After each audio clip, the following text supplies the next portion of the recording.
Hey, Kyle is wonderful here again with another wrestling review. This time it's AEW Rampage from July 1st, 2022. And we're just not even 1 week away from Forbidden Door, one of the greatest pay per views I've seen in years. Just a pure celebration of professional wrestling. Yes, the professional wrestling, not sports entertainment. So, Rampage looks to be I just finished watching it. It was great. Just three great shows in a row here. Dynamite was great. This was great. Let's just get right into it. I went over to YouTube to watch the usually I don't go over to YouTube to watch the entrances, but I was interested in seeing who the first two contestants of the Battle Royal will be. So if you didn't hear, it's a um Royale Rampage. So since they had the two rings set up already for Blood and Guts, so this was taped on Wednesday in Detroit. Wish I could have been there. I'm from Detroit, but I couldn't. And so it's a two-ring battle royal. Two people are going to come out and start in each one, and then every 1 minute or so, I think it's every 1 minute, someone comes down and they alternate which ring they enter. Once it gets down to only one person in each ring, then they combine it and they can fight in either ring. But it's still battle royal rules, so we'll see how that goes. And it ended up being a pretty good TV event, kind of like a mini Royal Rumble, but it had two rings as well, which was cool. Kind of harkening back to the World War III stuff. But if anybody is old enough to watch those old World War III WCW matches, they know that was a mess. So this wasn't quite as a mess since people were coming out one by one instead of all out at the very beginning. Like the if you don't know what the World War III match, it was three rings, 30 people in each ring, or maybe 20 people, but I swear it was like 90 people. There was people I'd never even heard of in that match, and I tried to follow. Like I watched all the Saturday night WCW shows, and there were still people I'd never heard of. Anyway, this was a lot better. So over on the YouTube exclusive, I got to see Tony Nese come out first with Smart Mark Sterling. So I'm like, oh God, why did I watch this? But I did. I was glad to see the next one. Powerhouse Hobbs was the second one out to massive cheers, and Detroit's definitely the kind of place that would like Powerhouse Hobbs. So I switch over to the TNT broadcast, and when Rampage starts, Hangman Page is coming out. So of course you need two people in each ring. So we just saw the first entrances for one ring, one for the other. When we come on, Hangman Page is coming out. He'll be in Hobbs' ring, and two. Like I said, the rules are two rings. People come out as we go. The final people in each ring fight each other under Battle Royal rules at the end. So Darby Allin comes out, and he's going to start in the other ring with Tony Nese. So we got Tony Nese and Darby in one ring, Powerhouse Hobbs and Hangman in the other, and the match starts. So every minute, someone's going to come out, and then they'll alternate which ring they go in. They can't go into the other ring until the very end. So Hangman or the bell rings. The winner will fight Moxley. We're told this part's new to us now. Next Wednesday will be the title match, Moxley versus the winner of this match. So we don't have to wait long for the winner won't have to wait long to get their title match. So that means not only we already had a scheduled TNT street fight between Wardlow and Scorpio Sky, but now we've got John Moxley versus the winner of this. So looks to be another great Rampage coming up. Looking forward to that. Um, Ricky Starks out now, and he goes into the ring with Hangman and Hobbs. So Hobbs and Starks are, of course, now double teaming Hangman. Really smart here. And then Darby gets so fired up, and he beats the crap out of Nese. Like he came out so fired up. Like Darby was just going 100 miles a minute, just beating the crap out of Nese. He throws Nese over the top, eliminating Nese, but then dives through the ropes for the tope suicida. Anyway, like even though the guy was already eliminated, so man, I don't know. Darby just came out with some fire, so that was pretty cool. Butcher now comes out, the Butcher, and sadly wasn't carrying a chicken leg or chicken breast or anything. and he comes out and swings Darby's head into the barricade. Darby was still on the ground. And remember, there's a long, long rivalry before AEW even started between the Butcher and Darby Allin. Johnny Hungy, John Silver comes out next, and he joins the ring with Team Taz and Hangman. And this brings up Hangman and Johnny Silver. They hug each other after taking down Team Taz because remember the Hangman and Dark Order alliance. Hangman then goes to throw Johnny Hungy out, but he was just joking. Johnny Hungy laughs it off, but then goes to throw Hangman out, but he was just joking too. And then all of a sudden, Max Caster's music hits, and he comes out with Billy Gunn and Bowens, no Gun Club, or no Colton and Austin, I should say. And within Max Caster's rap, he talks about maybe he'll get a Tony Khan hug. So that was pretty funny. Max Caster ragging on Tony Khan for his hugs, and Johnny Hungy is dancing during all this, and then um, Max Caster also brings up the Malice in the Palace, which a lot of you might not know, but that was that big brawl where the Pistons used to play at the Palace of Auburn Hills, the Detroit Pistons NBA team.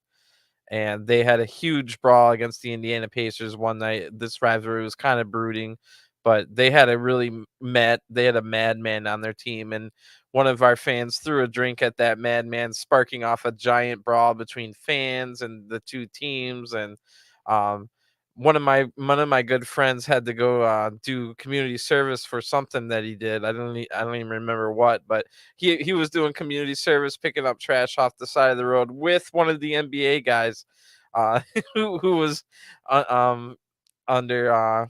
He had to go do that because of that brawl with the fans. So there was even court stuff and stuff like that.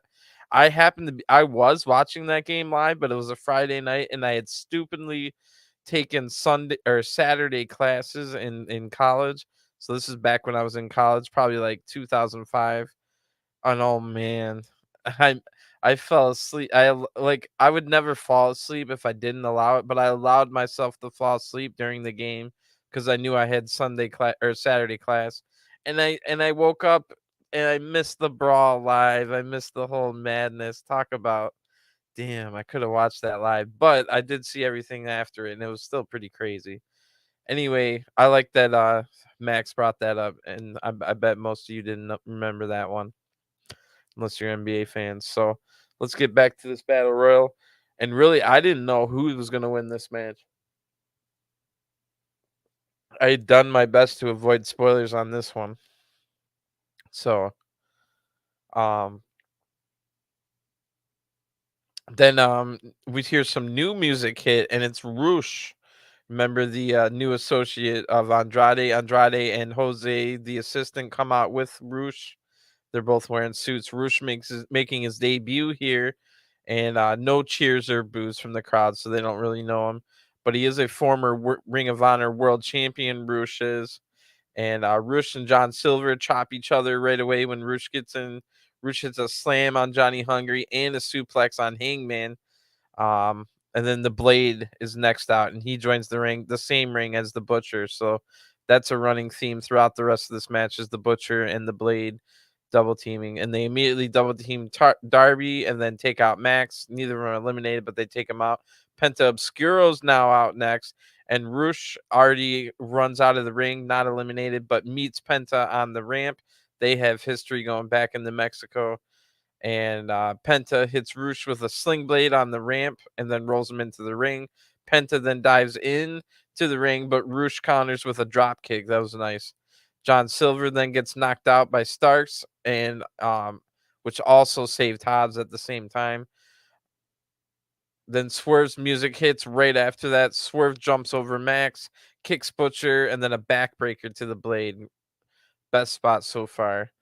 Then Max gets kicked out by Swerve. Crowd chants Swerve's house. And Keith Lee out next. Swerve stops to look over at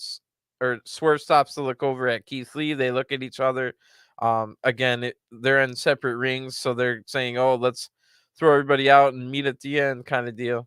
So Swerve ends up distracting Keith Lee on this, which allows Team Taz to start beating up Keith Lee, and we go to an ad break.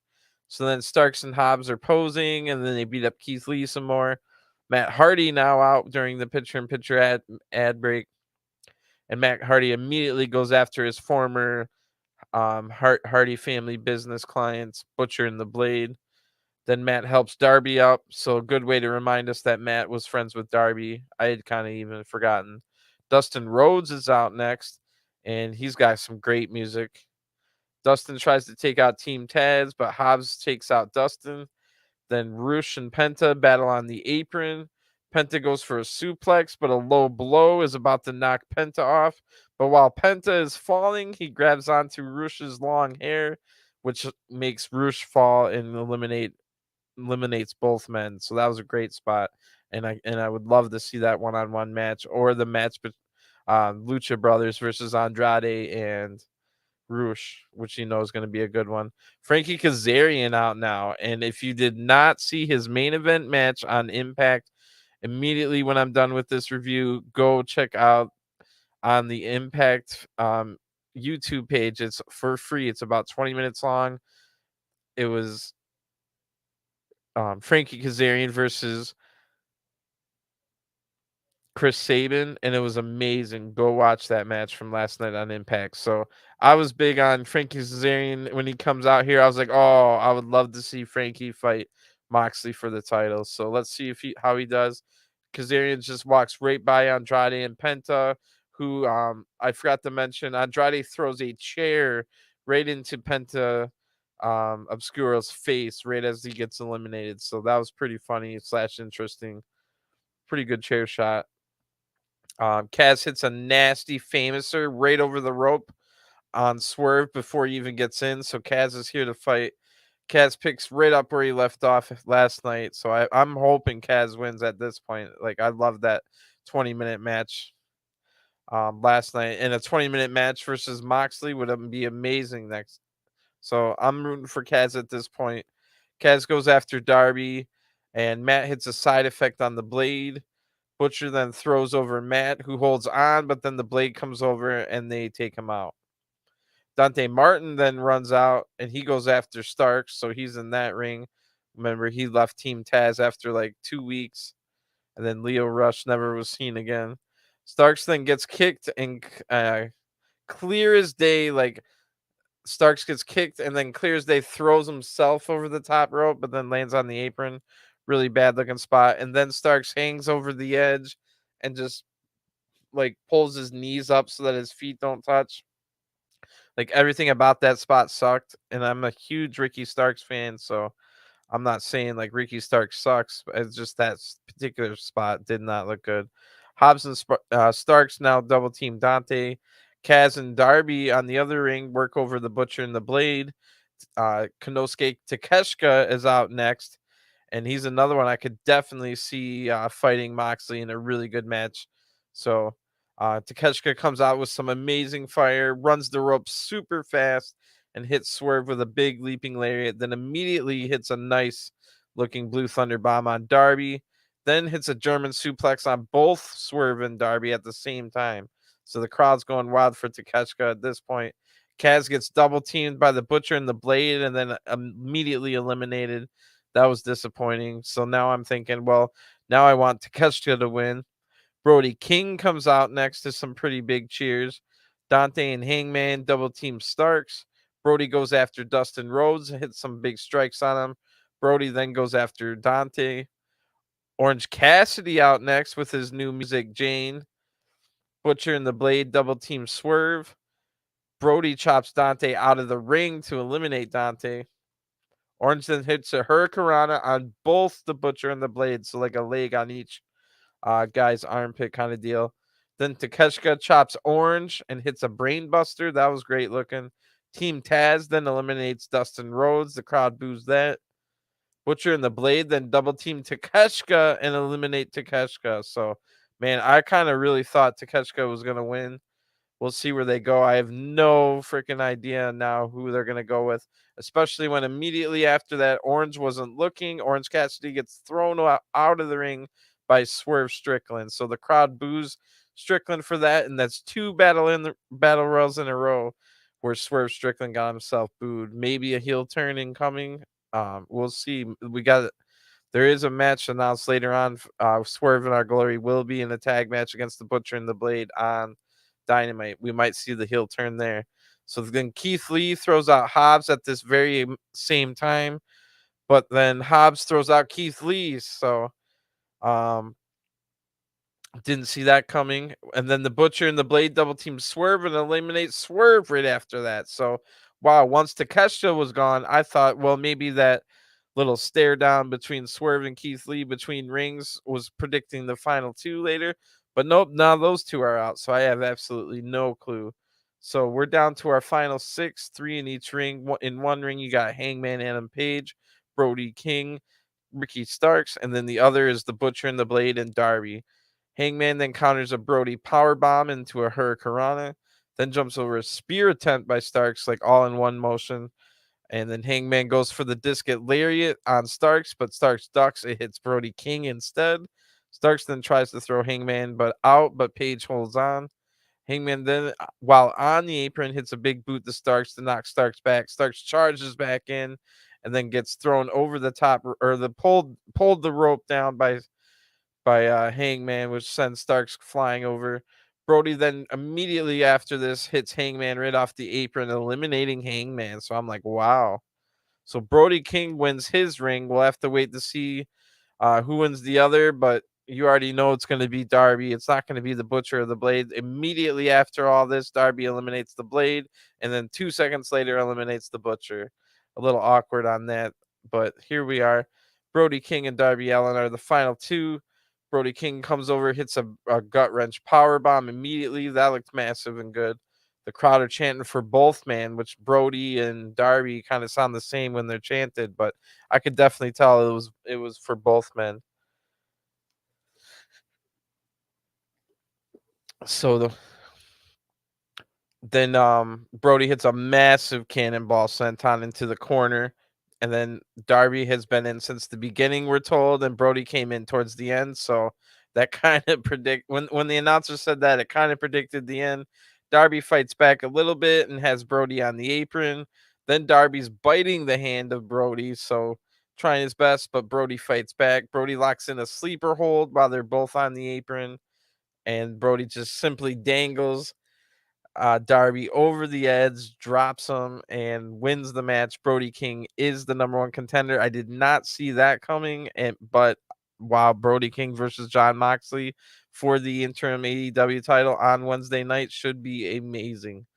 So no problems there. I kind of wanted Kazarian was my first choice. Takeshita was my second choice, but Brody King, I'm definitely fine with that. So we go to an ad break right after that. When we come back, Alex Marvez, of all people, is sitting on a couch with Hook. Hook's eating chips. And then Alex says, "Thanks, Hook, for letting me in here. And the world wants to know what's next for Hook." Hook's just eating his chips, doesn't say a word. So Marvez says, "Well, I think you're more of a go with the flow kind of guy." This pisses off Hook for whatever reason. Hook gets up, starts intimidating Marvez, and says, "Well, that's the problem. Most people don't think anything essential is invisible to the eyes." So mysterious here from Hook. He talked with chips in his mouth and snorted up snot at the end. So terrible promo here. Really bad from Hook.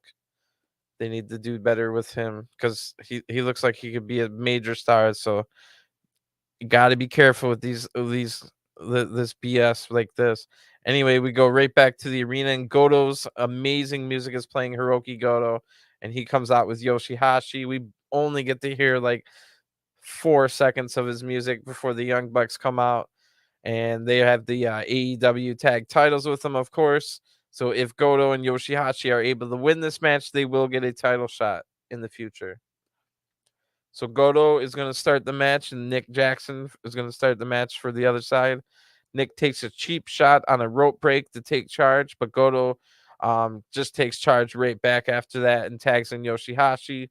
They hit a double team move, and the crowd cheers.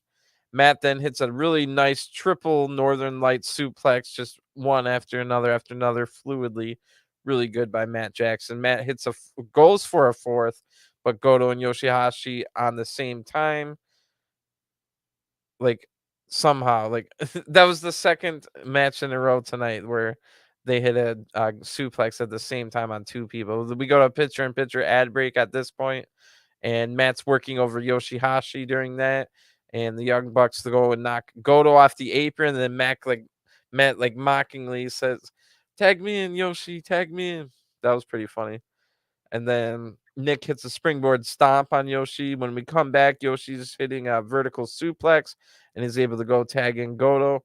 Goto then gets some hip tosses and a big leg lariat, then a bulldog. So a good flurry of moves from Goto here. That gets him a 2 count.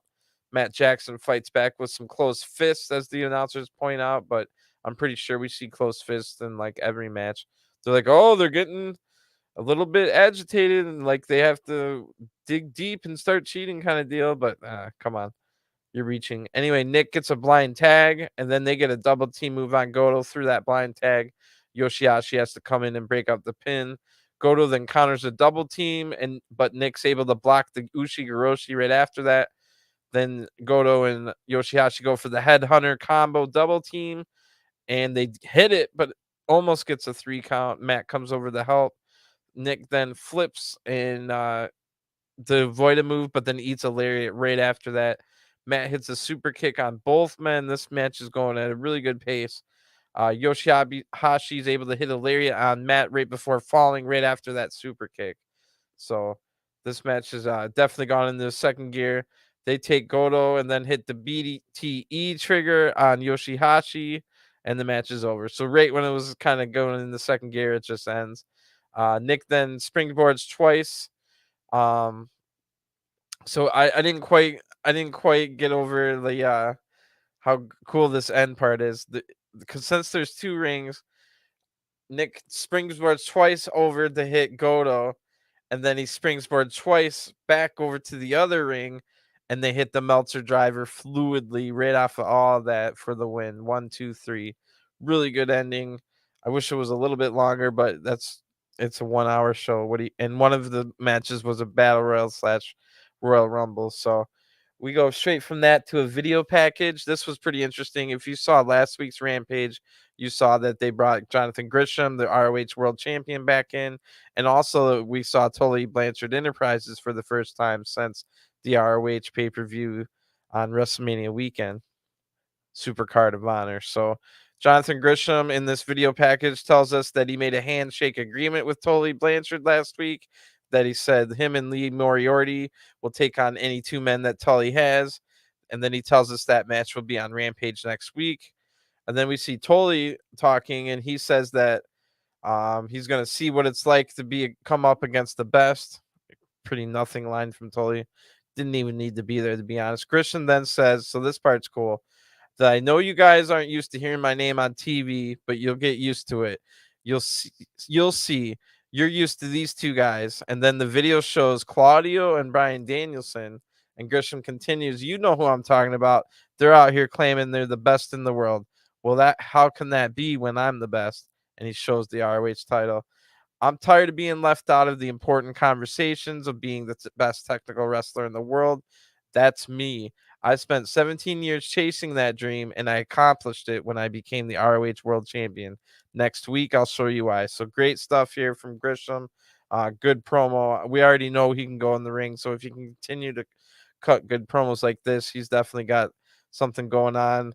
What I will say is, with the whole, you know who you are, you two, you're claiming the best in the world technically and all that. It definitely seems like it almost seems like this was taped a long time ago, and it was supposed to be talking about CM Punk and Bryan Danielson, but since Punk is out injured and Claudio came in, they just showed Claudio and Bryan Danielson instead, which it still kind of makes sense because Claudio had to take over the match against Zack Sabre Jr. at Forbidden Doors. So pretty good. That match will be next week. It's Lee Moriarty and Jonathan Gresham, and then they'll take on Tully Blanchard Enterprises. All we've got next is the main event, and Mark Henry's doing the little pre-match promo, of course. Tony's on one side, Nyla Rose is on the other, and I thought at first, because I was just taking a quick glance, I thought Nyla was just with Vicky Guerrero, but no, it was Marina Shafir. And Mark brings up, oh, Nyla and Marina, you guys attacked Storm last week. So Nyla says, well, let's check the weather up here, and it's on this storm, and there's hot air and But then let's not go there so she doesn't swear, but that was kind of lame. Tony Storm is encroaching on my territory. I'm the number one contender. If Marina's the problem, well, then I'm the goddamn catastrophe. That was a better line. That was a good line. Tony Storm then says, well, just because the Forbidden Door didn't go my way doesn't mean my momentum stops here. Once I'm done with you, I'm going back to Thunder Rosa, and I won't stop until I'm champion. And that could be something we see. But it would seem like if they wanted to get Tony Storm the title, they would have gave it to her at Forbidden Door. I think it's just going to be Thunder Rosa holding the title until Jade Cargill wins. So we'll see how that goes. So we go right from that. Before an ad break, we just go right for the entrances. Nyla Rose is out first with Marina Shafir, like I said. No Vicky Guerrero in sight. And Shafir is showing way more personality than she ever has before on AEW. So it seems like it's a good choice to pair her with Nyla Rose if that's the case. If this somehow brings out some personality out of Marina. So Tony's out next to some pretty good cheers. Nyla gets the first shot in, but Tony dodges a kick. Nyla overpowers much larger opponent here. I mean, Nyla's the much larger. Tony, she overpowers Tony to gain back control, but Tony hits a really nice drop toe hold. So we get a really good even start to this match. Looks like it might be a good one. Excalibur starts running down next week's Dynamite while all this is happening. It'll be Scorpio Sky versus Wardlow in a street fight for the TNT title. Also, the Butcher and the Blade will fight Swerve in Our Glory. Christian Cage is going to be there live with Evil Luchasaurus. And in the main event, it'll be Jon Moxley versus Brody King for the interim AEW World title. Looks like a good Dynamite. Tony then takes control with a drop kick and some strikes in the corner. But Nyla rushes out and knocks down Tony, then starts working over the arm. Next week on Rampage, we're told it's Grisham and Lee Moriarty versus the Gates of Agony. That's Khan and Teo. Nyla then hits a suplex, but Tony fights back with strikes.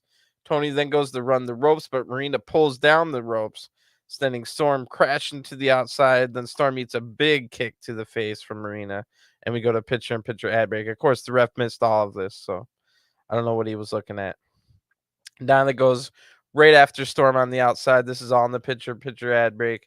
Then Nyla distracts the ref as Marina goes to put the boots to Storm. Nyla backs out now with more strikes. But Tony dodges a punch and Nyla punches right into the ring post. Tony immediately shoving Nyla face first in the post after that. So getting a little bit, but Nyla knocks Storm back down, but now she's too hurt to capitalize. And Storm eventually crashes Nyla into the barricade, but gets distracted by Marina on her way back in. And wow, this is a super long ad break because all of this all happened in the ad break. Picture in picture. Tony fights to the ropes to break the camel clutch that she was in now. And then we finally come back from break. That was our final break of the night. So we just got a little bit left here. Nyla charges into Storm into the corner, then looks for that cannonball. And the one we saw earlier in the battle royal. Storm dodges it and then hits her massive hip attack. And I was waiting all match for this hip attack, and it was super anticlimactic. They used the wrong camera angle. They used the camera angle like right behind Nyla, and since Nyla's so like big and wide, like you couldn't even really see anything. So since this is a taped show, there's no excuse other than if maybe Storm missed the move. That's the only reason I could see that being the case, because this was the one move I was looking for the whole match, and it completely missed it. We didn't get to see any contact, so maybe she missed her. I don't know how you can miss it, so I doubt that's the case. They just used that wrong. Somebody thought that was a good camera angle to use, but it was terrible. Anyway, Marina tries to interfere again, but Tony kicks her right off the apron. Tony then hits a double DDT on the outside to both women. That was a great looking move. Tony hits a top rope crossbody for only a 1 count after all this. Nyla blocks the tornado DDT and hits a body block for a 2 count. So Nyla's definitely in control based off of those 1 and 2 counts. Nyla's now looking to end it with the beast bomb, but Tony's able to reverse it but Nyla is able to reverse that into just sitting on the chest of Storm for another 2 count. We get a striking exchange that is won by Nyla, but Toni counters it and eats a suplex instead. So lots of counters, lots of good stuff here. Nyla gets a thrust kick now for a 2 count. Nyla then hangs Storm over the top rope. She's looking for that diving knee drop she does over the draping opponent, but Storm dodges this and hits a huge German suplex for a 2.5 count. That was the closest of the match. Marina then gets up on the apron, sensing the danger, but Storm hits a tornado DDT while using Marina as a platform to kick off of. That looked really good. Storm then hits a pendulum DDT on Nyla right after that for the 1-2-3. Toni Storm wins. Right after the match, Marina jumps Toni, but Rosa runs down. Rosa takes out both women long enough for Toni to get back up. The two of them send the heels packing. The crowd's chanting Rosa's name at this point. Then Storm shakes Rosa's hand as the show ends. And not before Excalibur runs down that we got 2 title matches on Dynamite again. So pretty good episode here of Rampage. I really enjoyed that battle royal. It's much better than the casino battle royal by far. Of course, we're not going to be able to have 2 rings set up for most of the time when we have a battle royal. So I don't know when we're ever going to see this format again, but this format works. It takes all the good things of World War III and eliminates all the bad things. Kind of combines World War III with Royal Rumble, and it turned out really, really well. But like I said, I don't know when we're ever gonna freaking see a 2-ring battle royal ever again, unfortunately. But so this is one that we might think back of in 10 years. Like, yeah, remember when we had a 2-ring battle royal? That was pretty cool. I wonder when we're gonna see that again. So if you think of it that way, we might have saw something pretty special here tonight. And just makes me think again, man, I wish I could have been to that show here in my hometown of Detroit, but it is what it is. And it looks like more and more ROH stuff is coming. We've got that ROH pay-per-view, I think July 22nd, so we're only a couple of weeks away. And we've got Jonathan Grisham.